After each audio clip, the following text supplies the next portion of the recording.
Okay, nandito naman tayo sa Davao Beach Club mga ka-viewers ko.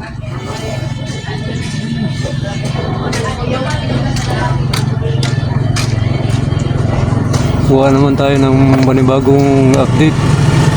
Yan na po mga ka-viewers ko. Yan, may bago na namang kulom na nilagay nila. Bago lang yan nilagay nila mga ka-viewers ko. Okay, bago tayo magpatuloy, isang mo ng subscribe at saka pagkipindot na rin yung notification bell.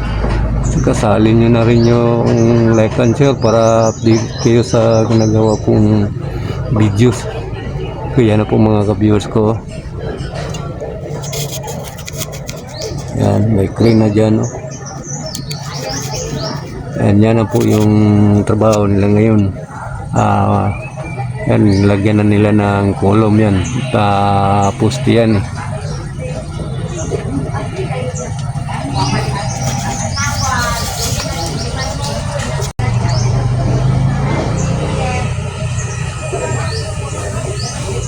Ano pong kabiyoso.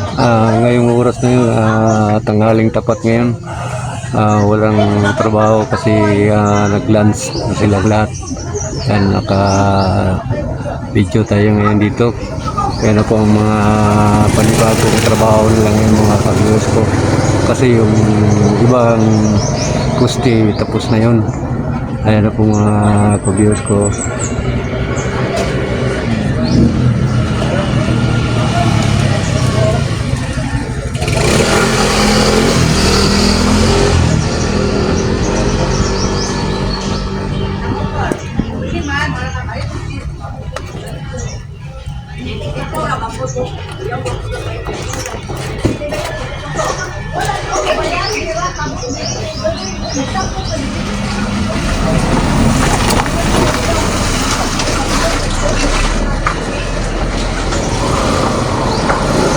Okay mga kabila ko, punta tayo sa ibang area, punta tayo sa dagat, kuha tayo ng update doon kung ano lang sitwasyon doon.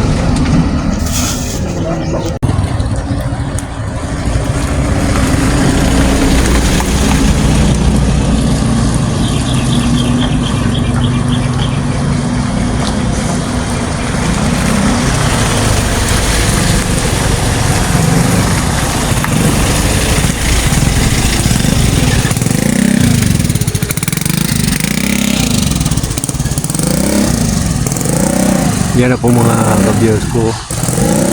Yan, isang buhusan na lang yan, tapos na yan eh. Yan o, parang last na yata na buhos yan kasi medyo mataas na o. Yan mga ka-viewers ko. Saka yung duno, yung dalawa, wala na, tapos na. Yan po mga ka-viewers ko. Yan po, makikita po natin yung mga natapos nila dito mga ka-viewers ko. Yan po. Yan yung mga posting natapos na. Yan, halos lahat dito tapos na.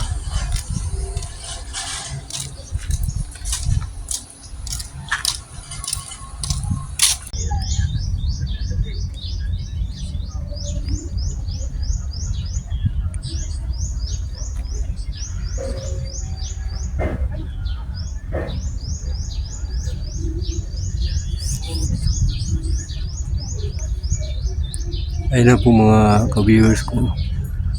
May nilagay na po sila dun sa dulo, yung sa parking samal.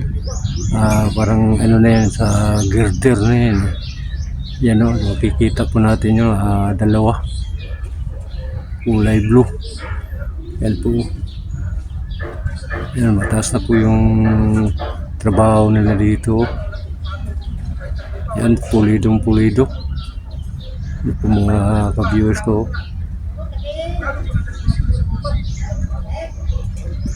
Andyan wala pang ginatrabaho. Doon sila sa dulo. Yan po. Kita natin mga ka-viewers ko. Yan po. Yan. Yan muna ang inauna nilang trabaho. Kahit doon sa Samal, yung tapos na puste.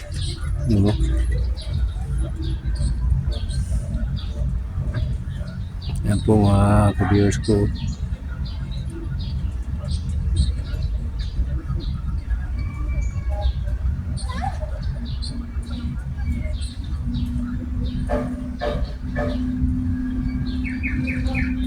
Yan, dyan wala pa yung ginatrabaho nila mga ka-viewers ko. Yan, standby yan dyan lahat. Yan, dyan. Yan mga ka-viewers ko, yan, standby yan. Hindi pa nagagalaw yan dyan.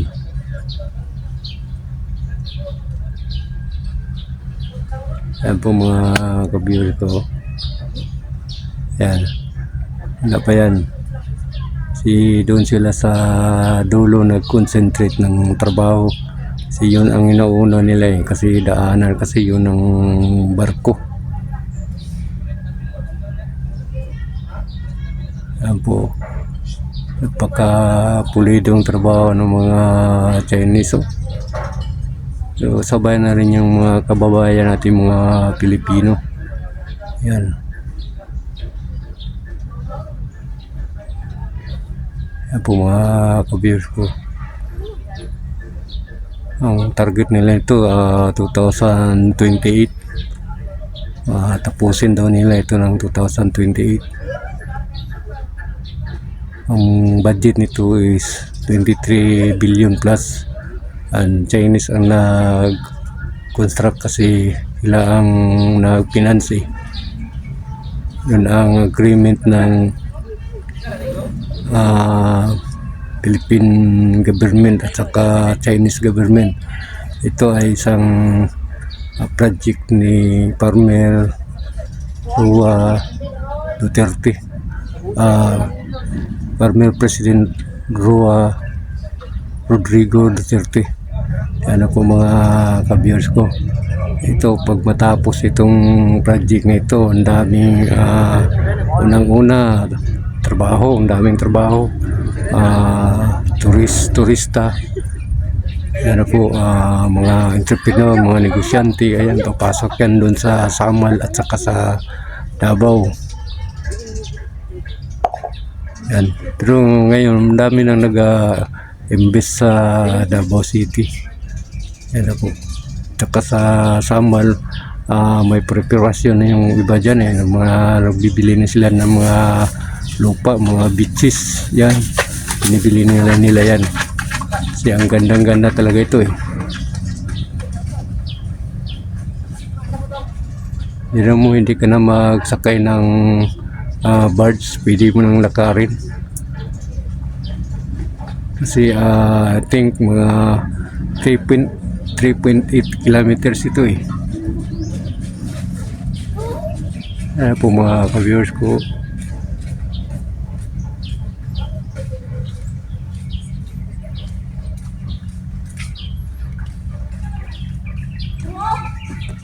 Okay, hanggang dito na muna tayo at sana nagustuhan niyo yung video kong ito.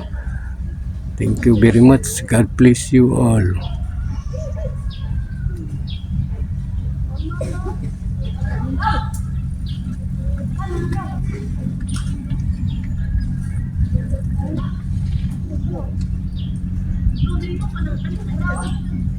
Apa?